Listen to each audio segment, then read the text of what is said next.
বিশ্বের যেই শত শত দেশ আছে তার মধ্যে 50টা দেশ শক্তিশালী,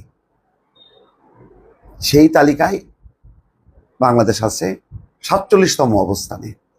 এটা ইউএস নিউজের তালিকা। এটা হলো যুক্তরাষ্ট্র ভিত্তিক সংবাদ মাধ্যম। এটির এই সংবাদ মাধ্যমের ওজন কতটুক সেটা আমি ঠিক বলতে পারবো না, কিন্তু খবরটা যারাই দিক না কেন বাংলাদেশকে যে নজরে এনেছে এটা কম কি। এগুলি হলো প্রেরণা। আমাদের এই খবরটা যদি আমাদের আপার আমলে প্রকাশিত হইতো, খাইছিল, বলতো যে সমস্ত কৃতিত্ব শেখ হাসিনার, না এইটা নিয়ে দেখা গেল যে 1 মাস ব্যাপী একটা উৎসব হইতো, সেই উৎসবে 100 কোটি টাকা খরচ হয়ে যেত।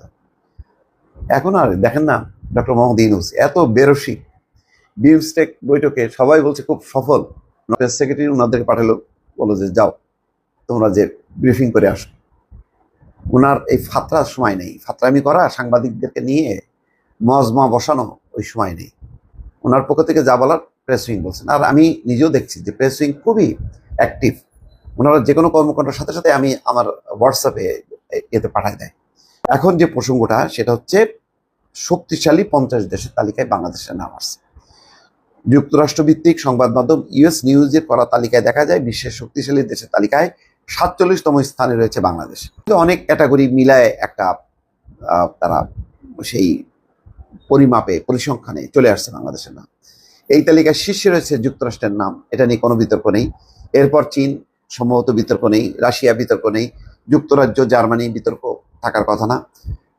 পত্রিকাটি জানায় যেসব দেশ বৈশ্বিক নীতি নির্ধারণী পর্যায়ে রয়েছে এবং অর্থনীতিতে জোরালো ভূমিকা রাখে তাদেরকে ধরা হয়েছে। এছাড়া নিয়মিত সংবাদের শিরোনাম হয়, সবকিছু বিবেচনা করে এই তালিকা তৈরি করা হয়েছে। এছাড়া গুরুত্ব পেয়েছে তাদের পররাষ্ট্রনীতি, সামরিক বাজেট, বৈশ্বিক গ্রহণযোগ্যতা, সেই দেশের নেতার কতটুকু অর্থনৈতিক প্রভাব, শক্তিশালী রপ্তানি, রাজনৈতিক প্রভাব এবং শক্তিশালী আন্তর্জাতিক মিত্র রয়েছে, সেগুলো দেখা হয়েছে। তালিকাটি বাংলাদেশ ছাড়া দক্ষিণ এশিয়ার একমাত্র দেশ হিসাবে আছে ভারত। তাদের অবস্থান 12তম। ভারত আছে 12তম। পাকিস্তান, ভুটান, মালদ্বীপের মতো দেশ এই তালিকায় জায়গা পায় নাই। এটা যে আপা ছাড়াও বাংলাদেশ যে এগিয়ে যেতে পারে সেটা প্রমাণ। বিনিয়োগ সম্মেলন দেখেন, বিনিয়োগকারীরা কি পরিমাণ আগ্রহ দেখাচ্ছে। এটা এই কন্টিনিউশনটা ধরে রাখতে পারলে মাথা তুলে দাঁড়াবে এবং অত্যন্ত শক্তিশালী একটা দেশে রূপান্তরিত হবে। এখন কতখানি এটা সম্ভব হবে, এটা আমাদের আবার সেই তহিদি জনতা যেভাবে ভাঙচুর, বিক্ষোভ, হামলা টামলা করতেছে, এগুলো যদি বন্ধ না করে তাহলে 12টা বাজবে আর কি।